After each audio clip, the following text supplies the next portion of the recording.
எல்லாம் சொல்லுங்க, தசமபாகம் வேற, விதைப்பு வேற.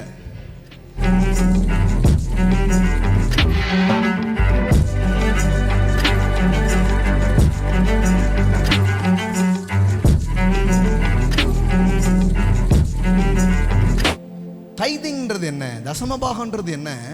உங்களுக்கு வரும் வருமானத்தில் 10% தேவனுக்கு கொடுப்பது. எல்லாம் சொல்லுங்க, தசமபாகம் என்றால் ஒன் வேர்ட் ஆன்சர் தான். எனக்கு வரும் வருமானத்தில் 10% எனது ஆலயத்தில் நான் தேவனுக்கு என்ன பண்ணுறேன், கொடுக்குறேன். அதுதான் என்னது, தைத். ஆனால் விதைப்புன்றது வேற. எல்லாம் சொல்லுங்க, விதைப்பு வேற. எல்லாம் சொல்லுங்க, தசமபாகம் வேற, விதைப்பு வேற. சில பேர் இது ரெண்டுமே ஒன்று நினைப்பாங்க. ரெண்டுமே ஒன்று கிடையாது. சோயிங் த சீட் வேற, தைதிங் வேற. தைத் இஸ் ஒன் கைண்ட் ஆஃப் சீடுன்னு சொல்லலாம். பட் சீடுன்றது வேற, தைத்துன்றது வேற. எல்லாம் சொல்லுங்க, தசமபாகம் வேறு, விதைப்பது என்பது வேறு. தசமபாகம் என்பது எனக்கு வரும் வருமானத்தில் எல்லாவற்றிலும் முதன்மையானதை தேவனுக்கு செலுத்துவது. ஆமென். இன்னும் சொல்ல போனா அதுல நீங்க ஸ்பெஷலா ஒன்றும் பண்ணிரல, அவர் பங்கை கொடுத்துருக்கீங்க.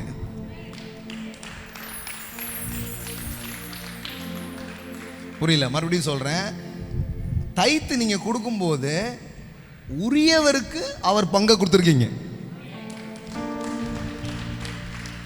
இப்போ நீங்க டாக்ஸ் கட்டிட்டு அப்படிங்க, இல்லை இல்லை, அது உங்க கடமை. நீங்கள் ஒன்றும் ஸ்பெஷலாக ஒன்றும் பண்ணிடல. இப்போ டேக்ஸ் கட்டுறதே ஸ்பெஷல்னு வச்சுக்கோங்களேன். ஆனால் அது என்னது தான், அது கடமை, அது கட்டணும். ராயனுடையதை தேவனுடையதை தேவனுக்கு நான் என்ன பண்ணுறேன், செலுத்துகிறேன். பட் சீடுன்றது வேற. எல்லாம் சொல்லுங்கள், விதைன்றது வேற. விதைன்றது என்ன தெரியுமா? இப்போ உங்களுக்கு ஒரு வயல் வருது, அந்த வயலில் ஒருத்தர் உங்களுக்கு கொடுத்துருக்கிறார், இதை யூஸ் பண்ணிக்கோன்னு உங்களுக்கு கொடுத்துருக்காரு. ஆனால் டீல் என்ன தெரியுமா? எனக்கு வருஷத்துக்கு அதில் வர்றதில் 10ல் 1 எனக்கு என்ன பண்ணிடணும், கொடுத்துடணுன்றார். இப்போ வயலில் நீங்கள் என்ன பண்ணுறீங்க, விதையை விதைச்சி அறுவடை எடுத்துட்டீங்க. இப்போ 10% யாருக்கு கொடுக்குறீங்க, அந்த வயலுடைய ஓனருக்கு நீங்கள் என்ன பண்ணுறீங்க, கொடுக்குறீங்க. சரியா? ஆனால் இப்போ அடுத்தால அந்த வயலில் என்ன பண்ணணும், விதைக்கணும்.